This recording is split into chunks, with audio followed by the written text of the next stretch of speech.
Question number 2. The angle of elevation of a ladder leaning against a wall is 60 degree and the foot of the ladder is 9.5 meter away from the wall.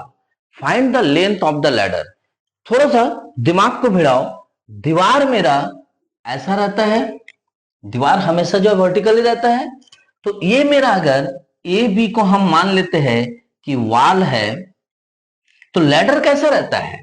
देखो यहां पे बताया है अ ladder leaning against a wall is 60 degree. Ladder जो है वो दीवार के साथ तिरछा रूप में खड़ा है। एंगल क्या है? 60 डिग्री बनाते हुए, यानी यहां पे जो है 60 डिग्री का एंगल बनाते हुए ये जो है ए सी, ये ए सी मेरे लैडर का काम कर रहा है, यानी A C is equal to ladder. AC को हमने लैडर मान लिया है और ए बी को हमने मान लिया है वॉल। ए बी को हमने मान लिया है वॉल। ये बीसी क्या है? Distance between wall from ladder.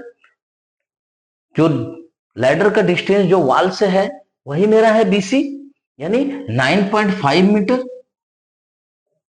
देखो बात करते करते फिगर बन गया।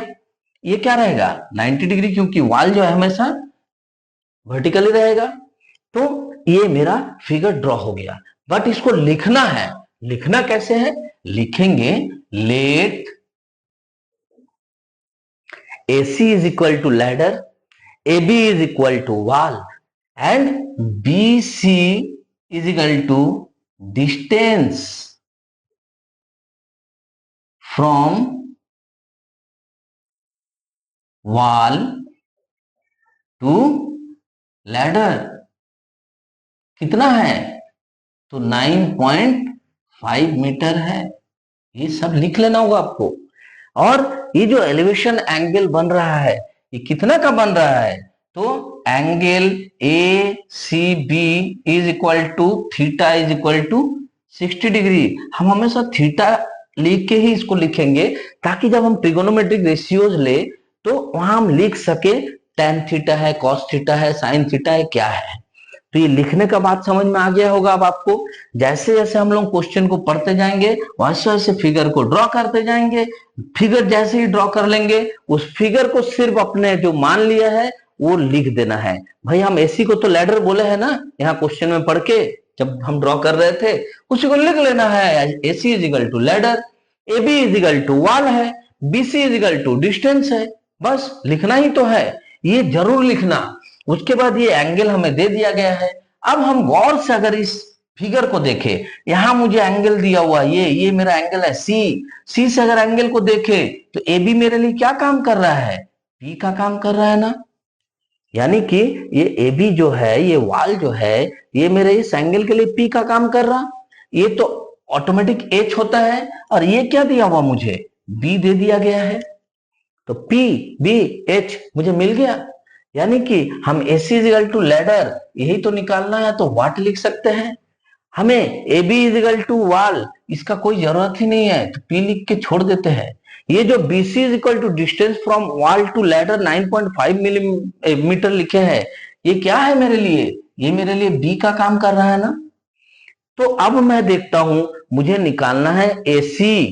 ध्यान से देखो जो बता रहा हूं, AC और मुझे दिया हुआ है BC, यानी कि AC H है और BC B है। तो B और H के बीच क्या रिलेशन बनता है? रेशियो बनता है B by H। B by H का रिलेशन किसके लिए आता है? तो B बाई H का रिलेशन आता है cos थीटा। ये जो भी काम मैंने किया ये या तो तुम रफ में कर लेना या फिर ब्रेन के अंदर कर लेना सोच के। इसको लिखना नहीं है, ये रफ में तुम कैलकुलेशन कर लो, सोच लो, लॉजिक को रफ में कर लो। उसके बाद इस चीज को यहाँ पे हम लोग डायरेक्ट अप्लाई क्या कर सकते हैं? cos theta is equal to B by H। तो हम इसको मिटा देते हैं क्योंकि ये तो हमने लिखा ही नहीं है। ये हमने कहां पे लिखा? ब्रेन में। तो इसको हम लोग डायरेक्ट अब मैथ पे अप्लाई करेंगे। कैसे? हम जानते हैं कि cos theta is equal to B by H होता है। तो हम लिख सकते हैं cos कितना है यहाँ theta 60 degree is equal to B कितना है 9.5 मीटर डिवाइडेड बाय एच कितना है हमें नहीं पता, एच ही तो निकालना है, तो एच को एच रहने दो।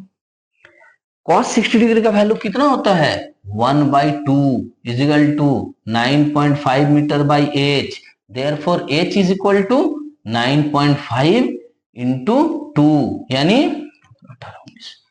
19 मीटर। ये क्या है एच, एच क्या है एसी, एसी क्या है एसी है लैडर, यानी कि लेंथ ऑफ लैडर जो हमसे पूछा था वही ना है, तो हम लिख सकते हैं therefore length of ladder is equal to 19 metre. Answer समझ में आया ना, नहीं आया दोबारा देखो, शुरू से फिगर बनाने से लेके सॉल्यूशन करने तक, फिर भी नहीं समझ में आता है कमेंट में मुझे बार बार लिख के दो कि सर नहीं बन रहा है, मैं तुम्हें फिर भी सिखा के रहूंगा। Next question.